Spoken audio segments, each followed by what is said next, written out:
Bonjour à tous, on se retrouve aujourd'hui pour la présentation d'un jeu qui est sorti très récemment, ça changera sur ma chaîne quand même. Hearts of Iron 4, on dit bien Iron et pas Iron. Hein. Donc les cœurs de fer 4, voilà c'est un petit peu ça. Alors qu'est-ce que c'est que ce jeu? C'est un jeu qui est un jeu de stratégie militaire, de grande stratégie militaire, géopolitique, diplomatique, etc. etc. Qui se déroule à l'époque de la Seconde Guerre mondiale. Alors c'est un petit peu le pendant, de manière très grossière, de Europa Universalis 4 à l'époque moderne. Vous voyez, c'est un petit peu ça.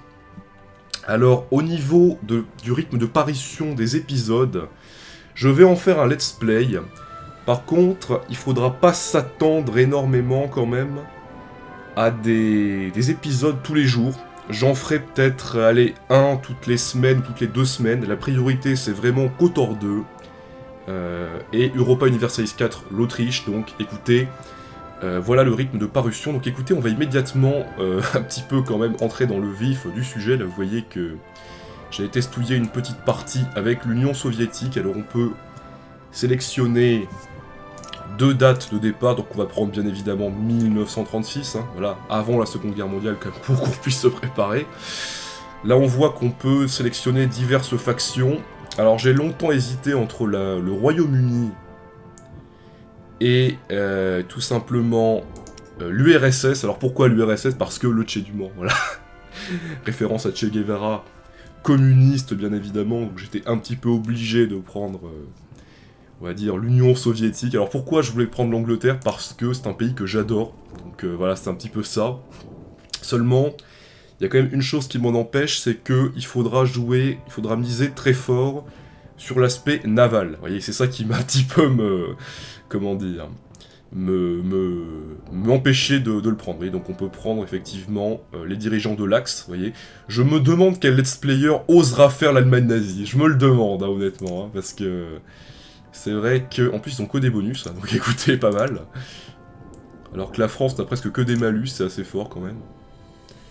Alors vous voyez que pour chaque faction, on a des... comment dire, des petits traits de faction qui donnent des malus ou des bonus. Voilà, c'est un petit peu ça. Par exemple, on voit qu'unité nationale moins 20% pour l'URSS, alors c'est un petit peu un régime paranoïaque, hein, je pense que vous le savez. Et du coup, eh bien, on va être obligé de faire des grandes purges, c'est un petit peu ça. Donc notre dirigeant est Joseph Staline, bien évidemment. L'idéologie est communiste, alors il y a plusieurs idéologies, il y a l'idéologie fasciste, communiste et démocratique, ce qui veut pas dire grand chose dans les faits quand même. En fait, pour les pays occidentaux, la démocratie, c'est juste de choisir ses représentants, voilà. Et vous me direz, c'est quand même mieux que ce qu'il y a là, quand même. Alors, au niveau du gouvernement... régime totalitaire, hein, c'est un petit peu ça, ou régime démocratique, et jamais d'élection, voilà. Et donc c'est le parti communiste. Donc écoutez, on va y aller immédiatement. Alors là on voit la carte de campagne, donc elle est assez jolie cette carte, franchement je la trouve assez esthétique globalement. Il y en a qui aiment pas trop hein, quand il y a le fuseau horaire qui se met en place, mais bon je trouve ça pas mal. Alors au niveau de la difficulté... le principe, c'est que je vais pas prendre facile parce qu'on aura des bonus, ce qui est pas très intéressant. Je vais pas prendre vétéran non plus puisqu'on aura des malus, ça fonctionne un petit peu comme ça pour les jeux paradoxes. Je vais prendre normal, alors je vais pas faire le mode Iron Man, pas toujours à cause du même problème, c'est-à-dire que j'ai peur que mon ordi crash, voilà, c'est un petit peu ça. Il est sujet au crash parfois, donc voilà, je peux pas prendre le risque. Donc, attendez, je regarde les options... Ouais, donc écoutez, on va démarrer immédiatement. C'est parti pour l'Union soviétique. C'est parti pour l'Union soviétique, très clairement. Alors la carte est en train de se charger, bien évidemment, vous m'excuserez. Hein.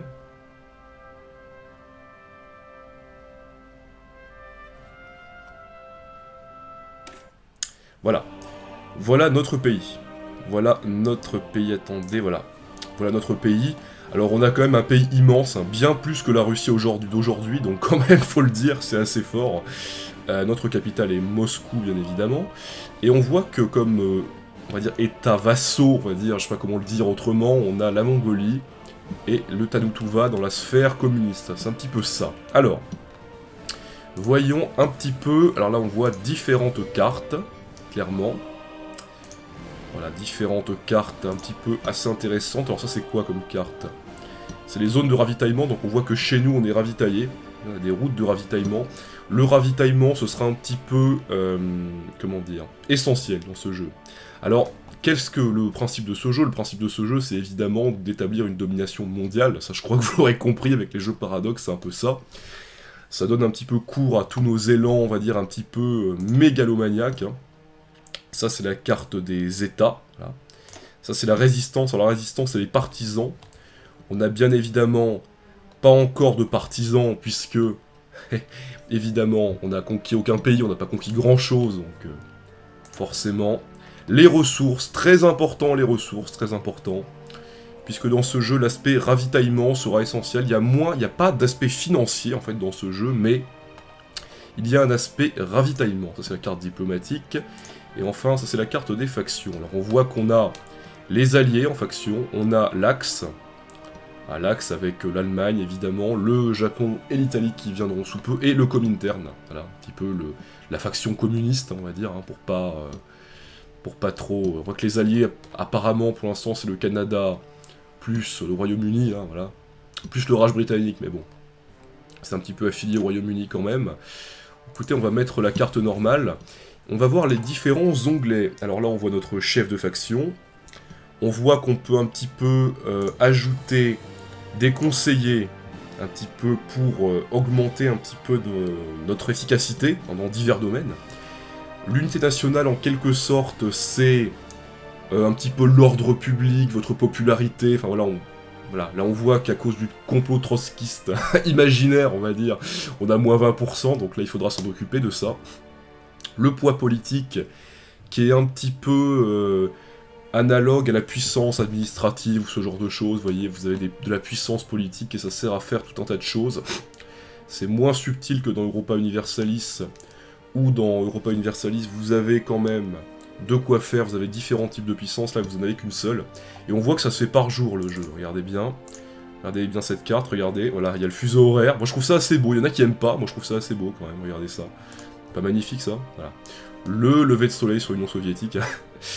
Ensuite, là, c'est la population, les réserves militaires, donc on est quand même l'Union soviétique, donc on est un pays très grand, à la fois au niveau de la population, et à la fois au niveau un petit peu du territoire, donc on a quand même une grande armée, hein, voilà, c'est un petit peu ça.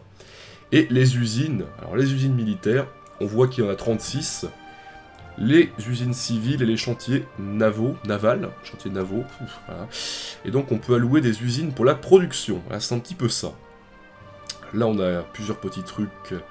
Là, on a des convois de ravitaillement. Voilà. C'est un petit peu ça. Et au niveau de la recherche, alors la recherche, vous avez des technologies un petit peu à rechercher. Alors je pense qu'on va se concentrer sur l'infanterie en premier. On va prendre les armes légères améliorées. Ça, c'est une première chose. Au niveau des tanks, on va se diriger vers les chars lourds. On va prendre le T-35, j'imagine. Et après, on pourrait peut-être se prendre une petite artillerie. Voilà. Vous voyez que ça met un petit peu de temps quand même pour faire la recherche. Hein. Ensuite, la diplomatie. Alors, on peut discuter avec différents pays. On peut évidemment faire des coups d'État à distance. Donc ça, c'est plutôt pas mal et on s'en servira quand même. On est quand même l'Union soviétique. Hein, voilà. On essaiera d'établir un petit peu notre domination sur l'Europe. Hein. C'est un petit peu le principe. Alors, justifier un objectif de guerre, ça, c'est le casus belli, vous voyez, hein, c'est un petit peu ça. Donc là, on voit qu'on peut conquérir pas mal de choses, et on voit que ça coûte de la puissance politique. Voilà.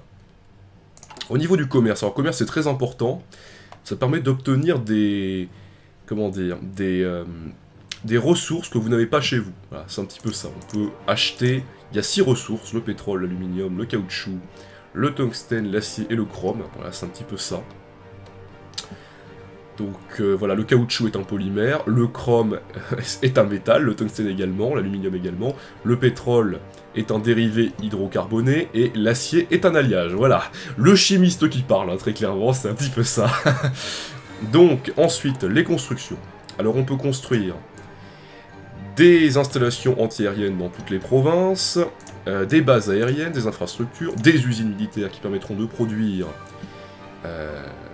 Du matériel militaire, très important, des usines civiles qui permettront d'échanger des denrées, des biens de consommation contre des denrées avec d'autres pays, hein, c'est un petit peu ça, les chantiers navals, les raffineries de pétrole, les réacteurs nucléaires, etc., etc., les ports, etc. Donc, voilà. Pour l'instant, on produit 24 biens de consommation, c'est un peu ça. Allez, au niveau de la production, alors ça, on peut allouer, en fait, les différentes usines à plusieurs types de production militaire. Les armes légères, par exemple, les trucs motorisés, voilà. C'est un petit peu ça. Ensuite, le recrutement et déploiement, c'est là qu'on recrutera nos unités, nos divisions, comme on pourrait dire, hein, c'est un petit peu ça. Et au niveau de la logistique, on voit que, effectivement, on perd quand même, on a des stocks négatifs. Alors ça, il faut quand même y remédier. Déjà, les armes légères, je vais allouer toutes les usines que j'ai. Donc il m'en reste 10. Alors au niveau de la marine, je ne suis pas un joueur naval. C'est ça, je crois que vous l'avez compris, je pense. Je ne suis pas du tout un joueur naval. Voilà. Je n'aime pas ça, c'est comme ça. Écoutez, donc écoutez, on va laisser ça comme ça au niveau naval. Par contre, les bombardiers tactiques, l'aviation par contre très important. Je vais allouer un petit peu ça comme ça. 30 sur 36, ouais, il nous en reste 6. L'artillerie, les trucs de soutien. Il nous en reste 3. Un petit peu plus d'artillerie. Et un petit peu plus d'infanterie motorisée, pourquoi pas. Voilà, donc j'ai toutes les usines allouées, donc vous voyez que le stock va augmenter. Alors au niveau des denrées, on est en manque de caoutchouc. Donc écoutez, on va immédiatement faire du commerce et demander du caoutchouc. Alors là, on voit qu'il faut prendre toujours la faction avec la plus grande influence commerciale qu'on exerce dessus, donc on va prendre les Pays-Bas. Et on va acheter 24 en caoutchouc, de toute façon le reste on en a pas mal. Donc on voit que ça coûte 3 en usine civile, ça sert à ça les usines civiles en fait, vous voyez. Donc on va un petit peu avancer le temps. Et là on voit que, voilà, on a 11 en caoutchouc, donc toutes les réserves sont un petit peu au max. Alors ensuite, les usines civiles disponibles, ouais. D'accord. On peut définir des priorités nationales. Alors ça, c'est un petit peu des doctrines politiques, on va dire. Dont les grandes purges, c'est un petit peu ça, on va dire. Qu'on devra faire à un moment donné, de toute façon. Mais pour l'instant, on va faire terminer le plan quinquennal. Ça ajoutera des emplacements de construction d'usines civiles. Ce sera très bien. Voilà. Donc ça, on le fait. Donc, ce qu'on va faire, déjà, l'armée qu'on a. C'est un petit peu un épisode, un petit peu de présentation, slash tuto, slash du début. Alors, on a quelques petites divisions. Regardez. On va les faire aller par là. Ah, c'est un peu ça. Tout cela, on va les mettre vers la Bessarabie. Donc la Roumanie, c'est un peu ça. Ceux-là, on va les envoyer à l'aéroport. Voilà. Toutes celles-là, je pense qu'on va les envoyer à Leningrad. Ou Saint-Pétersbourg, hein, évidemment. Avec toutes ces divisions-là. Voilà. L'armée de Finlande, c'est un peu ça. Voilà, donc ils vont se déplacer, ça prendra un petit peu de temps. Là, on voit que c'est le bordel, hein, très clairement. Je crois qu'on va mettre tout ça en une seule armée, on va la mettre par là. Et enfin, l'armée ici, on va la mettre, je pense, vers Vladivostok. Hein. Ce sera une bonne idée, je pense. Voilà. Donc écoutez, pour l'instant, on n'a pas grand-chose à faire, donc on va peut-être, pour l'instant, accélérer le temps pour que les unités se bougent un petit peu. Et ensuite, on fera des armées. Vous voyez, on fera des armées ensuite. Voilà. Vous voyez que les unités se déplacent, clairement. C'est assez beau. C'est quand même assez beau, il faut le dire.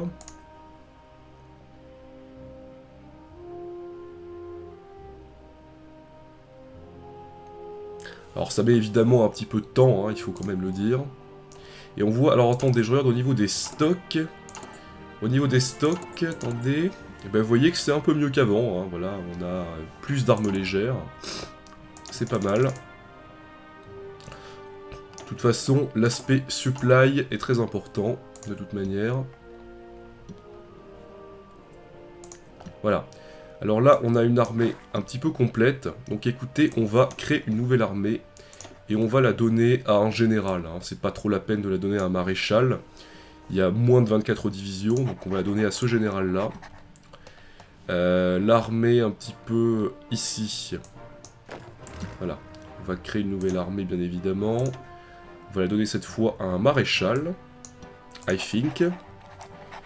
Celle-ci, on va la donner également à un maréchal. C'est assez essentiel, sinon vos unités sont un petit peu désorganisées, on va dire.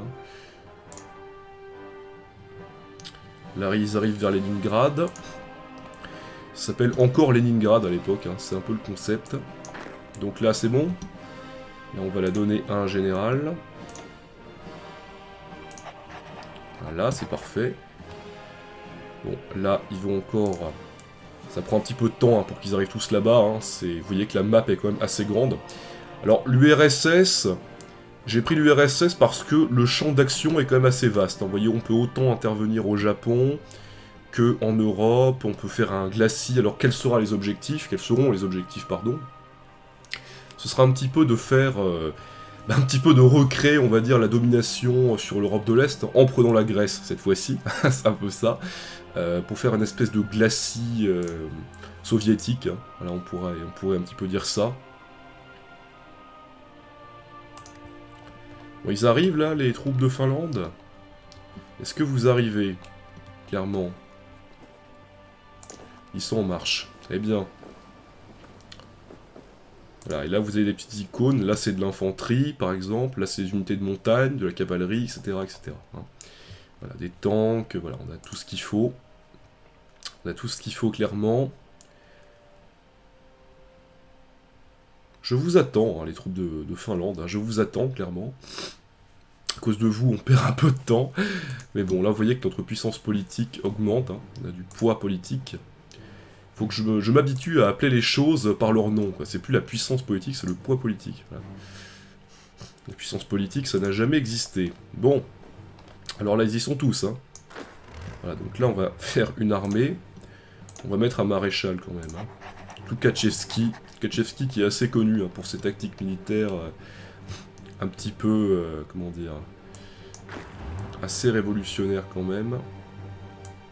Et là cette armée c'est bon. Attendez. Voilà. Et on va y allouer ce général là. Voilà, Zhukov. Voilà, Zhukov bah, qui est en Europe de l'Est. Hein, voilà, en Russie de l'Est hein, évidemment. Hein, Zhukov, le célèbre vainqueur de Stalingrad. Un des vainqueurs en tout cas.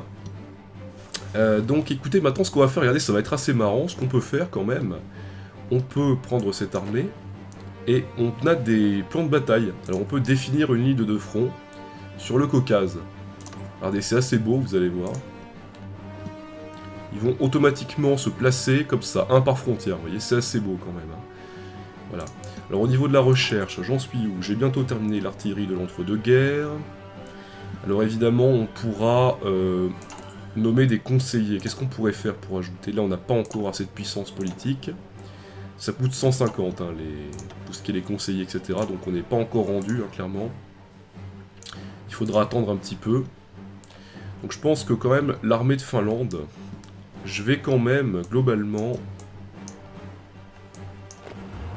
la disperser un peu sur le front. J'ai quand même dans l'idée un petit peu d'attaquer la Finlande. Hein. Là, je ne vous le cache pas. Je ne vous le cache pas trop quand même. Donc c'est quand même assez intéressant. Hein. Je pense que les pays baltes, ce sera une bonne quand même, une bonne option pour démarrer, ou l'Afghanistan, je sais pas encore. Et on aura, je pense, une doctrine. En fait, on a une doctrine pour revendiquer les pays baltes. Vous voyez, c'est un petit peu ça. C'est un peu ça, clairement. Donc on va les laisser répartir sur la frontière. Vous voyez, c'est assez beau. On a une division sur la frontière, évidemment la Finlande. Alors j'ai oublié de vous dire qu'on pouvait voir les relations que les pays avaient avec nous. Hein. Donc les deux seuls qui ont une relation, la République populaire de Chine, hein, qui évidemment pourra constituer un allié. Hein. De toute façon, je vais vous dire un truc, je compte pas les attaquer, hein, ce sera plutôt le Japon que je vais attaquer, je vais vous dire un truc. Alors, est-ce que je respecterai le pacte germano-soviétique? Je sais pas encore, et c'est un peu ça. Donc écoutez, je pense que cette petite vidéo de présentation est terminée. Quant à moi, je vous dis à la prochaine, j'espère que vous avez apprécié cette vidéo. On se retrouve dans 1 ou 2 semaines pour la suite du let's play, et moi, je vous dis salut.